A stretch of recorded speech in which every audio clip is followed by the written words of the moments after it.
ॐ गुरुर्ब्रह्मा गुरुर्विष्णुः गुरुर्देवो महेश्वरः गुरुः साक्षात् परं ब्रह्म तस्मै श्रीगुरवे नमः। गुरवे सर्वलोकानां विषजे भवरोगिणां निधये सर्वविद्यानां दक्षिणामूर्तये नमः। श्रुतिस्मृतिपुराणानामालयं करुणालयं नमामि भगवत्पादशङ्करं लोकशङ्करं सत्कुमारं शङ्कराचार्यमध्यमाम् अस्मदाचार्यपर्यन्तां वन्दे गुरुपरम्पराम्। In the Ashtotram, there is a nama I noticed today, Rishya Shringapureshwaraya Namaha, which means he is the Acharya, is the Ishvara of Rishya Shringapuri. Rishya Shringa Parvata is nothing other than Shringeri. Rishya Shringa is the name of the Maharishi. Giri means a hill or a mountain. So Rishya Shringa Giri became Shringa Giri, which eventually we today refer to as Shringeri. We came to the part of the story where Acharya has, from the Shribali Kshetram, come to Shringeri Kshetram, and here it happened to be a village where people are very hospitable and people are very, very steadfast in their Vedic dharma. So because of this, Acharya chose to do the Pratishtha of Sharada Devi here. And we also saw the story of how, because of the tapas of Rishishanga Maharishi, the snake, which is a predator to the frog, was actually giving protection to the frog. So, because of this incident, Acharya came to know the divine presence that is there in this place, that we can still see from in Sringeri, from the temple while going to Guru Nivas, you have to cross over a bridge and go. But before the bridge, there is a place where you can enter and go to the Tunga. So, there, right on the right, there will be a Sannidhi called Kappe Shankara. So, that is where this incident of the snake giving refuge to the frog is supposed to have happened. And Acharya continued his Digvijaya. And in every place that he goes, the number of students will naturally increase. The number of people who want to dedicate their life to the service of Acharya. Back then, we didn't have YouTube and Zoom recordings and all of this. So if some Acharya Purusha comes to your hometown, and then you want to listen to them, the only way is you have to start following them around. There is no other way that if you want to listen to that particular person. So it was also another thing that in every temple regularly some or the other satsanga will happen. So people who want satsanga regularly, it's not a problem. Even now in Bangalore, for example, where I live, I can speak only for the city that I live in. It is like that. There are many institutions, there are many temples where regularly satsang is happening. So there is one group of people wherever in Bangalore satsanga is happening, I'll see them. Wherever it is, it could be a Nama Sankirtana, it could be a Upanyasa, it could be a puja. There is this common group of people who will be there. So that was more and more popular back in the day because that was the only thing you had access to. But let's say you find a master who is so extraordinary and someone who has drawn you so deeply, your only option would be to follow them and go wherever they are going. That would be your only option. Otherwise, otherwise you have to wait till the next year or whenever the next program is organized by this particular Acharya Purusha or organized by some temple or some organization, and they've invited this particular Acharya Purusha to come.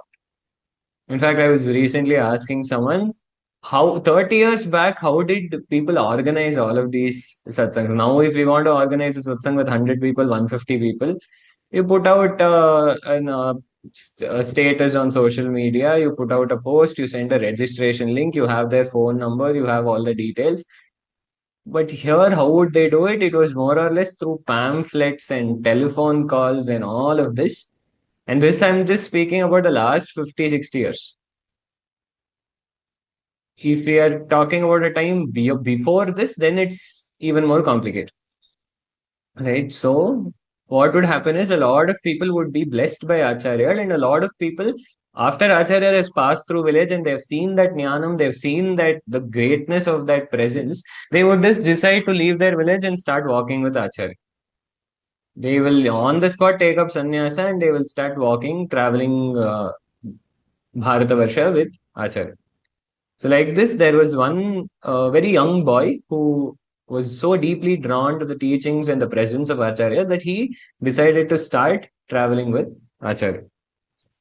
How was he? And if you're traveling with Acharya Purusha, this doesn't mean it's a vacation or a tour. You are supposed to serve, right? It is only for service that you can travel alongside. So you serve and you get Upadesha. Tadvidhi pranipatena pariprashnena sevaya upadekshyanti te jnanam jnaninas tattvadarshinaha. Bhagavan says in the Gita, how do you approach a master? First, pranipata. First, you surrender to the master. You ask questions about whatever it is that you want to know. Asking questions here doesn't necessarily mean asking doubts. Pariprashna can be if one person goes to the Acharya and says, could you please teach me Bhagavad Gita? That is also Pariprashna. It doesn't mean Q&A session alone is not Pariprashna. In Bhagavatam also this word comes, the word used is Prichaka. That is, the person who does this Pariprashna is called a Prichaka. He asks. So in a more recent context, this would be the organizers. Because what do the organizers essentially do? On behalf of all the participants, they go to an Acharya Purusha and they ask him, from this date to this date in this particular place, could you speak about Ramayanam? Could you speak about Shiva Puranam? Could you speak about Gita or the Upanishads? So this is Pariprashna. Well, a lot of people think Pariprashna means it is asking doubts, and every time I tell the shloka, that particular day the question answer session will go longer than usual. But that's not the case. Here, Pariprashna is implied. There was a message that you got saying for the next 4 or 5 months, the life and teachings of Shankaracharya is going to be spoken about. And that means it is implied that you have an interest to learn this. More than anything else, what is Pariprashna? It is inquisitiveness and a curiosity to know more or an interest to learn. That is Pariprashna. And then what should you do? Seva. You have to serve in some form. Service more than anything else, what it does is that it destroys your ego. Because until you bend your ego and you serve or you bow down in front of Bhagavan or your Guru, whatever sadhana that you do, you are just building more and more on top of the existing ego. Where even your Adhyatma sadhana starts becoming a decoration to your ego. You start feeling, even if you might not express it explicitly, you will start feeling things like, oh wow, I'm such an amazing person. I have read Bhagavad Gita, I have read Ramayanam, I'm attending satsanga. Everyone in the world, they're wasting time doing all of these things, but I am such a holy person, I'm such a pious person. I've seen this a lot of time where some of the most pious people are also some of the most judgmental people I've seen on earth. For them, even if you are pious, if you do not fall into that same one narrow lane of thought that they have, they'll have a problem with it. They have an idea on how life should be lived. And if you even by an inch waver from that, you are in trouble. And this includes some people who consider themselves very pious, have a very strong opinion that you should not take any of this full time. You should work, you should go to office, and all of this should be part time. And these are very pious people. So if they see someone taking this up full time, like just a couple of days back, someone was telling me after a talk, this person is around 40, 45 years old. He has admitted his son to a Veda Patashala and he has admitted his daughter to a Kanya Gurukula. Okay, so both his son and daughter, he is very, very clear that they should be raised the way the Vedas have prescribed. So the boy is in a Veda Patashala and the girl is in a Kanya Gurukula. And he told me, and in the satsanga, I happened to mention that people, WhatsApp messages and social media, all the ruckus they'll make. But when the time comes to actually serve this dharma, they won't do anything. They'll expect someone else. Everyone will say, oh, everyone should learn Bhagavad Gita. This Bhagavad Gita we should propagate Bhagavad Gita more. But do you know Bhagavad Gita? That we don't know. What is the best way to spread the message of the Gita is if you learn the Gita, there's one more person on earth who knows the Bhagavad Gita. That one person we are not willing to change. But we want to change 10,000 and 1 lakh people. Who should come and do? Shringeri Acharya should come and do, or someone from Ramakrishna Math has to come and do, Ramanashram has to come and do, ISKCON has to come and do. What are you doing? Nothing. We are not even, forget teaching others, we are not even interested in learning. So when I was mentioning all of this to him in the satsanga, later this person came and spoke to me. He said, all the people that I considered pious, all the people that I considered orthodox and dharmic, every single one of them have opposed my decision to put my son in a Veda Pathashala. Every single one of them has scolded me left, right, center for admitting my daughter to a Kanya Gurukula. Because this is where it stops for us. For us, our idea is being pious is this. So even when someone does more than it, we become very insecure and start, passing all kinds of comments. So that seva manobhava is very important. It is not enough to simply speak. It is not simply enough to people. I've seen a lot of people, they will talk about how we can, reach this message of Gita across borders, across all the way, everywhere in India. All of these tall talks are there, not a single day of action. Anyone who comes and tells me this should be done, that should be done, I always ask them, in the past 1 month, how many hours of your life have you dedicated to this mission? If it is zero, you have no right to talk. Don't come with me with all your useless ideas because you have not spent a single minute trying to implement even one of these. And they will not implement anything. And if someone tries to do it, they will be their first person to find fault. In every spiritual institution, there is this group of people. Whatever happens, they will find fault with it. So there's an institution here in Bangalore, and the chairman of the institution is a good family friend. And he openly said in one Upanyasam, he said, I have included this in the bylaws of the foundation that unless you have worked X amount of hours, unless you have given X amount of hours in service to this institution, you have no right to make any comments or you have no right to suggest any improvements. If you want to suggest any improvements to this institution, first, you will have to complete these many hours of service to this institution, then you talk. Because I've noticed the real people who can give suggestions. Let's say a foundation like this can benefit from a bigger foundation's advice, but the people from the bigger foundation understand the difficulty, so they will always be very encouraging. I've noticed this multiple times that the people who are in that particular field, who are doing much better than what we are doing, they will never give us advice. They will only give us encouragement. They will say, you're doing very well. I know how difficult it is. You're probably facing all of these problems. Don't worry, it'll get better. If you need any help, don't hesitate to ask me. This is the tone of someone who has actually done something on the ground. But what about the people who have never done anything? They'll simply stand on the sidelines and say, like we watch TV, look at the cricket match and say, Dhoni should have played like this, Kohli should have played like this. This person cannot pick up a cricket bat. This person can barely go to the next street without gasping for breath.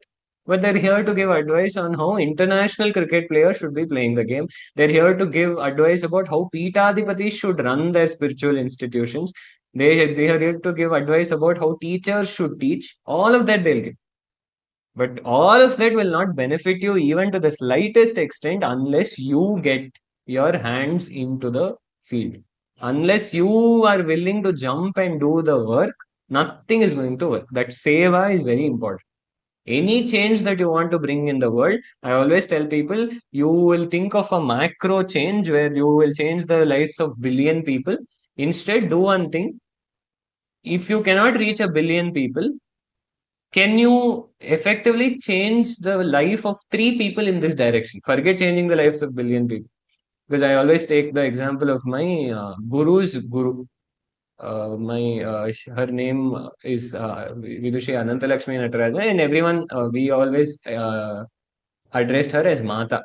She is the first guru from whom my guru learned Bhagavad Gita. Single handedly, she, over a span of 50 years, has taught Bhagavad Gita to 5,000 people. And 5,000 is the number of people who have learned the entire Bhagavad Gita and passed an exam conducted by another institution. So she would prepare students to write that with that exam as their benchmark. And 5,000 is the number of students who have given this exam over a period of 50 years. And it is not just Bhagavad Gita. She has taught shloka, she has taught music, she has taught Sanskritam. And that institution now has some 12 branches, and the this thing continues to go. A lot of institutions that are in Bangalore today, which are doing a lot of revolutionary work in this field, they were all students of her. Her students, then some of them continued in the same institution, grew it further. Some of them went into the world and started their own institutions. And where did she do it? A simple house. It's a very simple, very modest house. Nothing extraordinary about the place. No great infrastructure. Nothing like this. Just a simple person living in a simple house has done this. So now it's very easy to say, where is India's population? Where is 5,000 people? But we have not even done that. This is like saying if someone feeds 100 hungry people, this is like saying, what is the point of feeding 100 hungry people? You have not ended world hunger. No, they have ended hunger to the extent of 100 people. Now, if another 100 people come forward to do the same thing, eventually you can end world hunger. But just because I cannot end world hunger, it doesn't mean I shouldn't feed the one poor person who is in front of me. It is useful for those 100 people. What difference did it make? It made a difference in the life of those 100 people. It definitely did. So we always think very big and do no action. But the right approach to always take is how much ever you can act, to that extent you think, and you get things done, you are much more likely to succeed in any form of service. And this service is fundamental to spirituality. Without this, you can attend all the classes that you want. Some people will have a schedule: morning Viveka Chudamani, afternoon Bhagavatam, evening Bhagavad Gita, night again Shankara Digvijayam. All of this will be there. It is good. But all of this shouldn't ultimately become a decoration to your ego, where you say, oh, I'm so learned. I know Bhagavad Gita, I know Shankara Vijayam, I know Bhagavatam, I know Ramayanam. This shouldn't become your attitude. So for this, some form of service is required. And this boy was a great disciple. Vidyaranya Swami starts describing all his qualities. He says, Chittanuvarti nija dharmachari bhutanukampi tanuvak vibhutihi kaschid vineyo janideshikasya yam totakacharya mudaharanti. What does he do? Chittanuvarti. He doesn't wait for the guru to say something. That is the greatness of someone. That is the greatness of a really good shishya. What the shishya does is, he does not have to wait for the guru to give him an instruction. Basically, initially, you require instructions, right? But after a point in time, you cannot keep waiting for the guru to give you all kinds of instructions. They say there are 3 levels of shishyas. The lowest kind of shishya is, even if the guru says something, he won't do it. That is the worst kind of shishya. The guru is explicitly telling him to do something, he will either not do it or do something else. That is the worst kind of shishya. Second kind of shishya is, if the guru says something, he'll do it. If the guru doesn't say it, he won't do it. That is, he won't take any personal initiative. He's obedient, but he won't take any personal initiative. Like guru says, I will do. Guru doesn't say, I will not do. So this is madhyama shishya. This is the basic minimum that is expected of a shishya. If you're in the third category, you cannot even claim to be a good shishya. But at least if you're at the point where you might not take any personal initiative and try to figure things out, but whatever guru says, you will do it correctly and sincerely and obediently, that is good enough. Then you are the highest uttama shishya, who will anticipate the needs of the guru and do it. Initially, he will observe. And to be a good shishya, you have to be very, very observant. He'll understand what the guru needs and he will do it. Because a lot of people, I have seen Acharya Purushas being troubled by their devotees. People, in the name of expressing their respect and expressing their gratitude, the kind of torture they put Acharya Purushas through, sometimes it's very, very, it's all the more reason to understand how grateful or how compassionate they actually are and how grateful we should be for their presence. Everyone in Tamil, we have a very nice term for it. We say Anbu Tollai. So literally translates to affectionate torture or affectionate trouble. Which means it's coming from a place of affection. They want to do something good to you, but they don't. It's like these people, if you really like payasam, what they'll do is they will say, eat, and they'll put a lot of payasam. And what will happen is after a point, you don't want to waste it. You really like this, but you don't want to waste it, but there's too much on your plate. So you'll end up eating it, and by the time you wake up, you will feel like vomiting. Now, what was it their intention to make you vomit? No, they wanted to express their affection towards you, but they don't have the intelligence to do it the right way.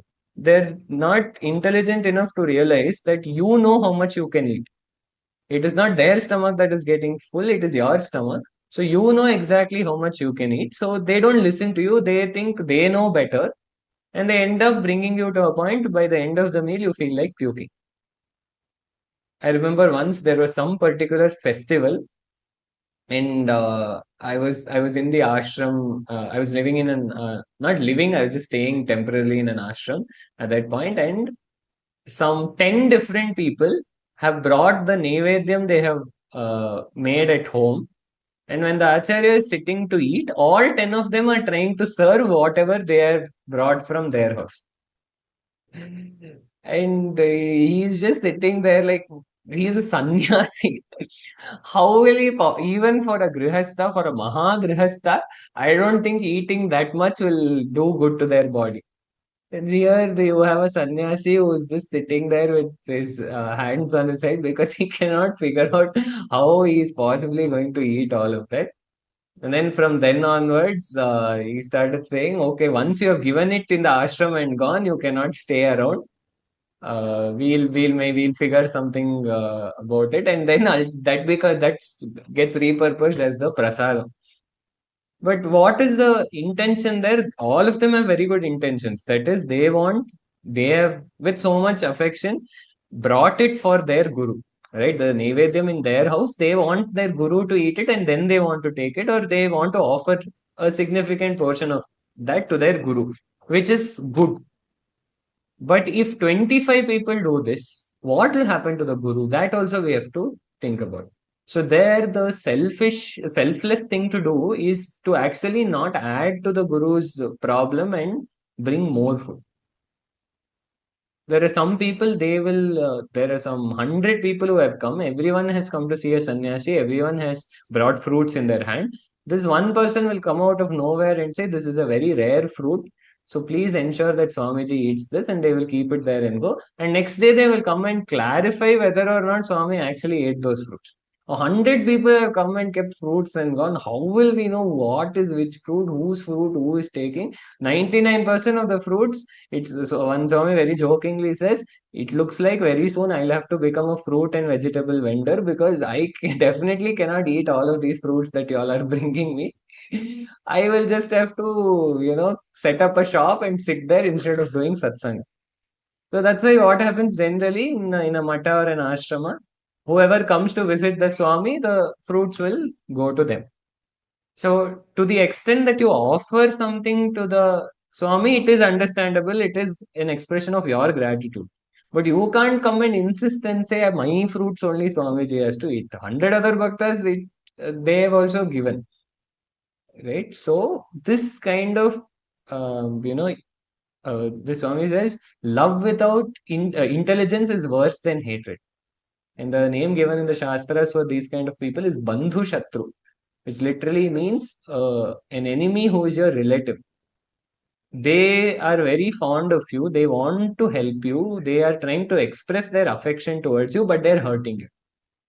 This is Bandhu Shatru. You should never become a Shishya like that. You have to be very careful to understand what the Guru needs, what the Guru does not need, and then you have to act accordingly. Because it is not like one person very beautifully told me. There was some situation in which doing a certain thing would be of great inconvenience to her, but it is what her guru would want her to do. Okay, but the guru was so compassionate to say, it's okay, you know what, I'll manage, you don't have to trouble yourself, I'll adjust. Those are the words he used. And she said, in that moment, I thought, the moment he said, I'll adjust, don't worry, I realized, no, no matter what, I will, whatever personal inconvenience it is to me, I will go through that, because my guru should not adjust for my sake, I should adjust for my guru's sake. We cannot go and make demands from our guru, because people become, I've noticed this among many people, they become very entitled, as though the guru owes them something. The guru owes you nothing. The fact that they're giving you upadesha itself, that debt itself you cannot repay in 100 lifetimes. And people become very entitled and they start expecting different things. Another example I can give you is, typically in a matha, there is a timing. Like in Sringeri, there is a particular timing at which you have to come if you want darshan. If you come before that or after that, you won't get darshan. But in smaller ashrams, many swamis face this problem where they have their own routine, they have their japa, they have their puja, they have their anushtana and handling the affairs of the ashram and their classes and all of that is there. So, in between all of this, to interact with people or to meet devotees, they will have a fixed time. But people will not respect that. They will come stand on the at the ashram's door and they will say, we want to meet Swamiji right away. And they will say, we have been listening to his talks from 10 years, 15 years. We are very important. He's very close to us. All of these things they will come and claim. There are some people who will say, at 2 o'clock, I'm in this place. At 6 o'clock, I'm in this place. So on the way, I will be passing through the ashram. Somehow, can I meet Swami during that time? But they don't care whether or not Swami will be available at that time. They don't care if it is becoming an inconvenience to him, that it is affecting his class timings or it's affecting his japa or anything like that. In between my schedule, I have given the Swamiji the honor of giving my darshan. So he better be available during that time. This is the attitude a lot of people have. As funny as it might sound, I have seen enough people, because I have had the great fortune of serving Acharya Purushas, and being a brahmachari, any satsang I go to, I can just volunteer to serve anybody, and knowing the background, they will also know that I know what I'm doing and they let me serve.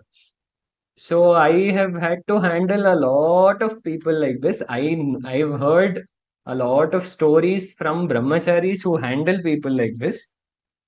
So it is a great uh, it's a great thing that acharyas have so much compassion that despite this they choose to do all of this, because they have no prarabdha to sit and do upadesha for all of us. If they wanted, they could have just gone in a Himalayan cave and sat down. Sharda Mata used to say this about Swami Vivekananda and Swami Brahmananda. Their Purvashrama names were Narendra and Rakhal. So she used to address them by their names. She used to say, listen, Naren and Rakhal don't need any of this. They can sit under a tree for 10 hours a day and meditate. They don't need any of this. They are doing this for you. So you don't pretend like you are doing Rakhal or Naren a great service, or you are helping them out by doing the work that they're giving you. They are giving you an opportunity to uplift yourself spiritually by giving you work, because they don't need any of this. They have already realized what needs to be realized. So a shishya has to be extremely careful, extremely subtle, and not given to his emotions, and not end up troubling the guru because of his own ego. And because now we have an idea of, this is how I should serve the guru, we should not impose that on the guru. Or we should not think that it's a great, if you make a big ruckus and then you come and somehow meet the Swami, that is not a great expression of your devotion. When a particular Acharya Purusha or Sannyasi says they don't want something, or they don't want things a certain way, if you plead with them, or there are some people, every satsang they come, again and again for 2 years, 3 years, I've seen people do this again and again, again and again. They'll keep telling that Swamiji or that Acharya, you next time you come here, you have to come home, you have to come home, you have to come home, you have to come home. They will nag the life out of them until they finally agree to come home. In my opinion, that is not a great expression of devotion at all. You are being very selfish, where you are making that, you are causing great inconvenience to that Swamiji by forcing them to go out of their schedule to pay your house a visit. What should your attitude be? It should be that of offering. You should offer and say, Swamiji, if there's ever a satsang in this particular locality, this is where I live. I would be more than fortunate to have the opportunity to host you if that is what you find convenient. Because in this area, my house is very close by to certain satsang halls. So travel, all of that will become easy. And I'm glad to make whatever arrangements that are required to be made. If with that attitude you offer, and by Bhagavan's grace and by the Acharya's grace, you get a chance to host them, that is different. Because the other extreme is, then I will not, even if some Acharya Purusha, I have the opportunity to host them, I won't. That is, there you are not doing seva at all. The second thing, out of your bhavam, you are causing inconvenience to the Acharya. I've heard a case where some people, out of too much bhakti, what they'll do is when a sannyasi is walking, they will fall in the way and do namaskara. And one acharya told me that there is a great Mahatma in Uttarakashi who has, because of someone like that, he was talking to someone and walking, someone without any indication, he just fell directly at his feet, and the Swami didn't see him, and he tripped on him and ended up fracturing his arm. I've seen this happen right in front of my eyes, where luckily it was not the Acharya Purusha that time. Someone, while they're walking in the path, they try to put their head and do namaskara. And the person who was walking next to the Swami tripped on this person and fell down. Okay, so all of this is just immaturity and a kind of not knowing how to express your bhakti. How do you express your bhakti? When there is space and when the time is right and when the situation is right, you do namaskaram. That is what you're supposed to do. But when in the middle of a crowd, you don't trip five people up and do namaskaram and consider yourself a great bhakta. Or in a temple, you don't go do namaskaram in a place where 10 people are walking and cause a commotion there and consider yourself a great bhakta because you did namaskaram inside the sannyas. Some people, where inside they want to go and do namaskar. So all of this is just, this is a kind of unintelligent expression of bhakti, if I can call it that. So with Guru or with an Acharya, with Bhagavan, you should be intelligent enough to not pull any kind of stunts like this. The greatest namaskaram that you can do to the Guru is listening to their Upadesha and uplifting yourself spiritually. Simply having tears in your eyes and doing namaskaram is not enough. Are you listening to their Upadesha? Are you living your life the way they would expect you to live? Are you practicing what they have taught you? Are you doing your Anushtana correctly? Are you following your Ahara Niyama correctly? This is Guru Bhakti. Not just going, one Swami very jokingly will say, not just going to the temple and doing this, doing this, doing this. All of that is fine. Go to the Krishna temple, do this, do this. Did you read the Bhagavad Gita? No, all that we won't read. What was this Upadesha? That we don't care about. But in the temple we'll go, he used to call it drama bhakti. Because all this drama bhakti will not work. You are fooling yourself, nobody else. Because the Guru can see right through all of this drama. The Guru is very intelligent. That is one thing I've realized after interacting with so many sadhus is that they know exactly what you are thinking. They know the intention. You might think you are being very diplomatic. You might think you're being very intelligent in the way you put things across.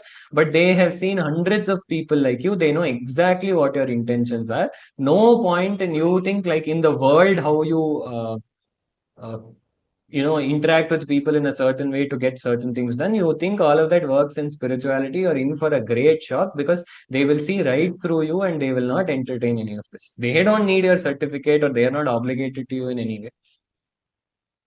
Because even recently once someone was telling me, so this is a place where a lot of cultural programs happen, and they wanted to invite someone for a satsanga.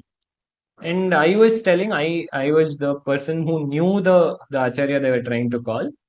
So I said, I don't, and this person directly spoke to the Acharya and he said, can you also put in a word? I said, see, you have conveyed. If they are available, they will come. It was a group of three, four people. They wanted them to come together and do a satsanga. I said, if they're available, they will come. Me putting in a word is not going to help in any way because, and I wouldn't want to put them in an awkward position. If they are available, they will come and do it. If they are not, they will tell you they're not available. We should leave it at that. This person said, no, no, but our banner has so much value. This is a place where such great artists have performed, and this Sabha has such, value to it. This is such an old institution. You should probably tell them that. And I told this organizer, listen, if you even think that they are considering all of this, you are clearly misguided because they are not artists. They are spiritual, they are sadhus, they are saints. Okay, they might not be in sannyas ashrama, they might be in grihastha ashrama, or they might be in brahmacharya ashrama, but they are sadhu purushas. So they don't care about which All India radio artist has sung before them. They don't care about which international dancer has danced before them on that stage. They don't care that you are going to promise a crowd of 500 people or 600 people. They do not care. And I have moved closely enough with them to know that none of this you cannot buy their satsanga with anything like this. If by Ishwaranugraha they are free on those dates, they will come. Otherwise, you cannot have a satsanga there. So, this seva itself, my guru says, one of the most subtle and the most is a very, very intuitive and subtle understanding that the Shishya has. It is not something that can be taught, and more often than not, it's our own ignorance and our own emotions that come in the way of doing things the right way. But how should we ideally be chittanuvarti? How should a Shishya be? A very beautiful word that Vidyaranya Swami says.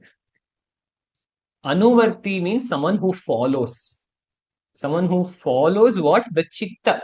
He is not following the words of the Acharya, he is following the intention behind the words of the Acharya. He understands what the Acharya will need. My Guru always says, if you're with your Guru, you have to keep observing them. If they look somewhere, you should be able to guess what they need, and before they ask you to bring it, you should have gone there and brought it. That is how you should serve. That even if there's a slight movement, you should be able to detect it. You should know what it is about. You should be so alert so as to know what, at this point, what is it that they probably need. And sometimes the greatest clue is where they're looking. When they look at something and they have an expression on their face, a good Shishya automatically knows what to do. He doesn't have to wait for the Guru to say, or he will ask, do you need this from me? The Guru says, yes, go do it immediately.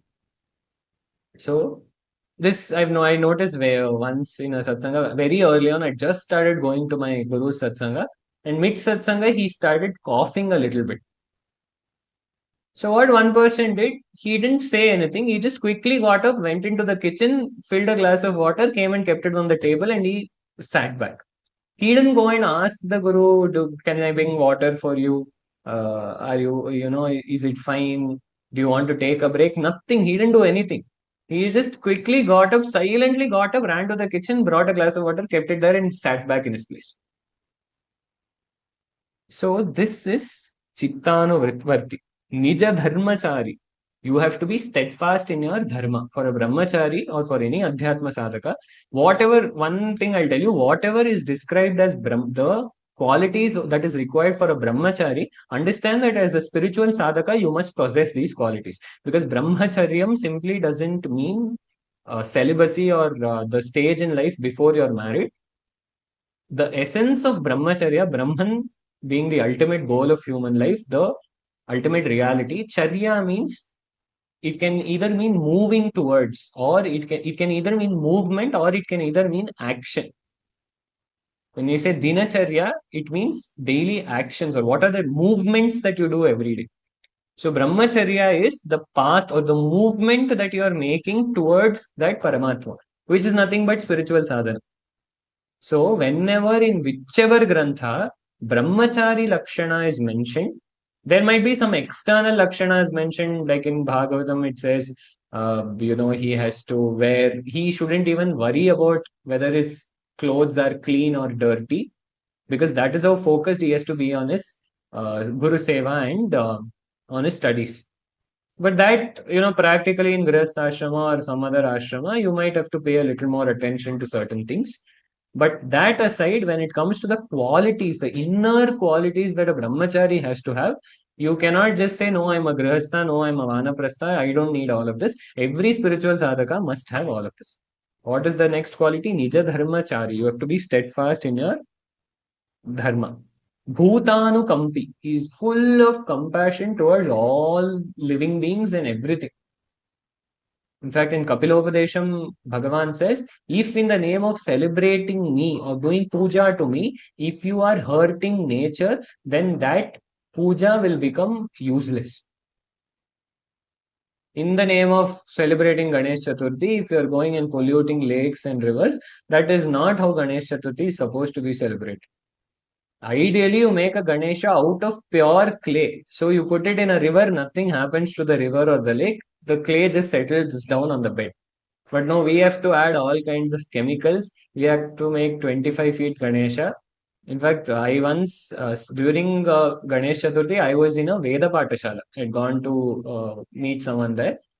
So there, for the very first time in life, I saw the essence of Ganesh Chaturthi. So what happened is the Guru had arranged for a lot of clay, the ideal kind of clay, and this Patashala is a little close to nature. So just somewhere from the surroundings, they brought a lot of clay.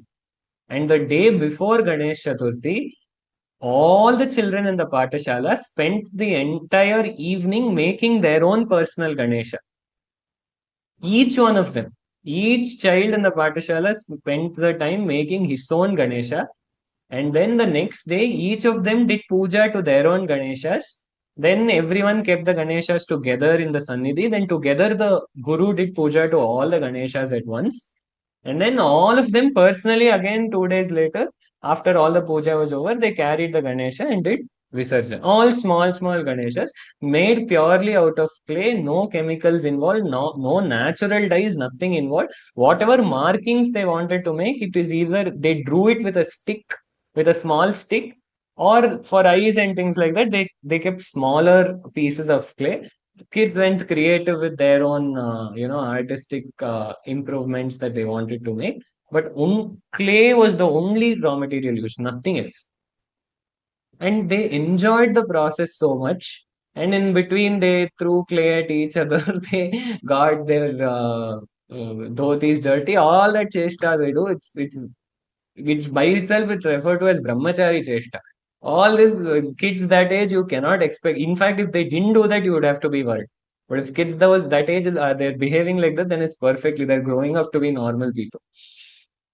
So that is how you have to celebrate any festival. In the name of festivals, if you are destroying nature, then you are doing something entirely wrong.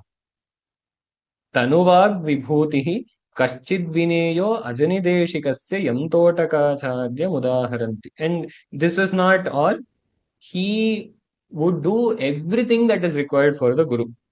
Snatva pura क्षिपति कम्बलवस्त्रमुख्यैः उच्चासनं मृदुसमंसददाति नित्यं संलक्ष्य दन्तपरिशोधनकाष्ठमग्र्यं बाह्यादिकं गतवते सलिलादिकं च. He says, what this boy does is, Vidyaranya Swami says, he gets up before the Guru. They say always when you're doing Guru Seva, you have to wake up before the Guru. You have to wake up before the Guru, get ready.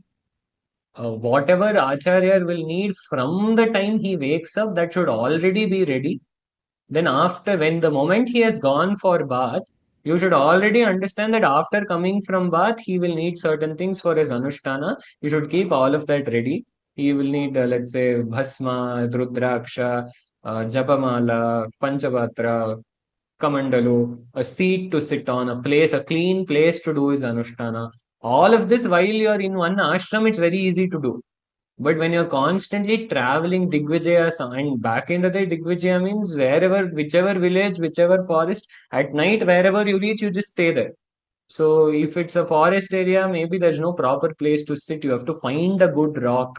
You have to clean it and then tell your Acharya, this seems like a good spot for meditation. Understand in what kind of environment he likes to meditate. And based on that, you have to do things. And what else does he do? He washes his clothes and he follows him like a shadow. There's another very subtle point. This happened once when I was with my guru, and there is this other person who never he lives in a different city, so he gets to meet my guru very rarely. But the moment he meets my guru, he will not let him breathe. He will be standing right in front of him, but he's a very good person. His intention is the guru should not strain himself for anything. Whatever he needs, even if it's as simple as getting a glass of water, he shouldn't do it himself. I will do it for him. So that is his intention. He's ready to serve. He is someone who will serve day and night if he has to. He is someone who is ready to work, who knows how to get things done also. But the only thing is he was following him everywhere. And at one point, and because I spend a lot of time with my guru, I have over time developed this sense of I know when he wants to be alone. Okay, if he wants to be alone, he will not explicitly say go here because go away because he's too compassionate to do that. Because he is just so compassionate that he will never say, okay, I want to do some dhyana or I just want to be alone. You leave. He will never say that to anyone. But we people who spend a lot of time with him, we have a very subtle understanding of this. So when that time comes, we will all just say we have something else to do and we'll go on because we know he wants to be alone. For this person, that day when my guru went away somewhere because he wanted to go somewhere alone, he got very tensed. He said, "You who will do Kainkarya? If he goes alone, then he will have to. If there is something required there, then he will have to do all of that. Why didn't any of you go with him for Kainkarya? At least if you had told me, I would have gone." And I said, "No, it is intentional. There is some time that he needs to be left alone. So don't follow him around everywhere. I understand your intention, but you also need to know when to pull back." And the moment I said this, he understood because he's a very smart and a very saintly person. He understood. He said, "Yeah, you know what? You're right. I should probably understand that. Ultimately, how much ever we help them, they also need ekanta vasa. That is why they are in that position. They enjoy ekantavasa more than having someone to do things for their convenience. They enjoy their ekantavasa. So like uh, this boy was very very subtle in his understanding of what the guru wants. So Guru Seva means you make the place ready for their anushtana, and then ideally you stay in a place where if they call you, you can still come and help them out, but you are not sitting right in front of them and disturbing their ekanta. So if they're doing anushtana, they're doing something where they need to be left alone, you have to be within earshot. If they call you, you should be in a position to come, but you shouldn't be so close that they don't get to enjoy that solitude. So like this, he was very, very subtle in the way he served his guru. He would stand when the guru stands. There are certain basic things that we do. When the guru comes in, you stand. And when only after they sit down, you sit down. And then he would listen attentively to whatever he says. He would not, back answer or he would not argue with his guru. He wouldn't show his back towards the guru. He would be very respectful. This is physically being respectful, like doing namaskaram or not having a very in front of your guru, your demeanor is always a little different. You're a little more, and if you really want to see this, you have to see the way our Acharya Sri Sannidhanam is around Sri Mahasannidhanam. It is the most beautiful thing that you will ever get to see. If all the videos where Sri Mahasannidhanam and Sannidhanam are together, those are the videos we really, really love watching because it is just, he is also Jagadguru. He is Jagadguru Uttaradhikari. And when he comes into a sabha, he walks into a stage, he is just, nobody can sit down. It's not that someone has to, for a formality, ask you to get up. Nobody can sit down because of that tapas and that radiance. But the moment he sees his guru, he will turn into that brahmachari that he was how many ever years back. In an instant, as though a switch has flipped, you will see that even the Jagadguru will, the moment he sees his guru, in fact, if you see his Anugrah Bhashanams where he's speaking in front of Mahasannidhanam, and you see the Anugrah Bhashanams where Sannidhanam is alone, you can see the tone is completely different. When Mahasannidhanam is around, even though he is the acting Uttaradhikari, that side will never even show its head. In that moment, he is nothing but a shishya of his guru. But when he has to be the guru and he steps into the shoes of the guru, he will be Jagat Guru. But even the Jagat Guru knows when to be a shishya. And I think you have to go watch all of those videos. Only then you will understand you have to observe very closely to understand that subtle difference in body language. But he'll always walk behind. He'll be a little more, his body language will be very different. Even when asked a question, the way he responds will, the way he talks will be in a very respectful, in a very subtle way. So yeah, that is something we also have to learn to understand and encourage. But what happened? This boy was not a very intellectual person. This begins. I always say this really makes us question what intelligence really is, because he has figured out so many things that I've seen very so-called educated people fail, that they fail to miss, or they tend to miss. They fail to see this subtle practical intelligence they don't have, but they have a very bookish knowledge. So this boy was not very bookish in nature. He wasn't an expert in the shastras or anything like that, but in all other ways, practically, and in the way he conducts himself around the guru, and in the way that he expresses his devotion to his guru, extremely intelligent. But not someone who is of a bookish nature, not someone who has a very great IQ because of which he can understand subtle intellectual concepts. But the interesting part is, Acharya will never start his Bhashya Pata until Giri comes. There are two people who don't need this Upadesha. One is Hastamalakacharya because he has already realized the truth. One is Giri because anyway he is not going to intellectually break his head too much. Anyway, he is just going to, directly through bhakti absorb the sanidhyam of the Guru. But without these two people, Acharya will never start the Bhashyapata. Without their presence, he will never start the Bhashyapata. So one day, what happened is Giri was busy washing Acharya's clothes. So he forgot about the Bhashyapata. He was so, just the fact that he is getting an opportunity to wash the Jagadguru's clothes had him feeling so emotional and grateful that he was very, with full heart, full dedication, he was doing that. He completely forgot about the Bhashyapata. Then Acharya, before the Bhashyam started, he would always be in an extremely meditative pose. He would be in a very, very profound silence that we call Maunam. And it would be like his eyes would be like a vacant sky, just vast and unperturbed by everything. And then he opened his eyes, he looked around and asked, "Where is Giri?" And someone said, "Giri is washing clothes, he's not here." Acharya said, "Okay, then let Giri come, then we'll start." And he went back into his profound silence.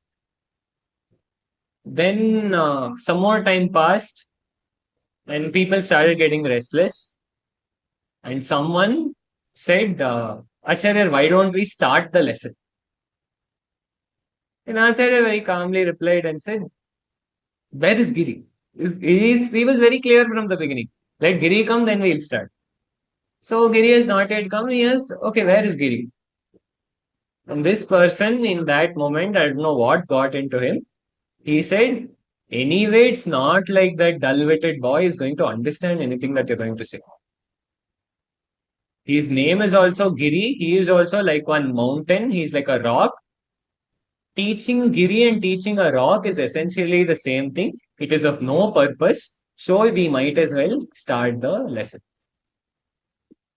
And in this moment, those eyes of Acharya, which were as vast as the sky, they could see a certain disturbance in it. It was a certain compassion that he felt. He looked at that Shishya and said, "Oh, so you really think you are understanding all of this through your intellect?" It was a rhetorical question. He said, "Oh, you really think that the intellect is what you need to understand all of this?" That Shishya realized he misspoke and he kept quiet. But still, the words that he uttered created a deep pain within Acharya. And that pain, that compassion he felt towards that Shishya, who's such a simple, innocent Guru Sevaka, such an innocent and simple Guru Bhakta, that compassion became the channel through which that Brahma Vidya was transmitted. So Giri, on the other hand, he on the other side of the place, he is standing and he is washing clothes, and because of that compassion, like Bhagavatam says, Tene Brahma Hridaya Adikavaye, through his heart, Acharya just transmitted that knowledge. That knowledge is always there. What it requires is a channel. So this compassion that arose in Acharya's heart became the channel through which he all of his knowledge, his entire Brahmajnanam was just transmitted to Giri.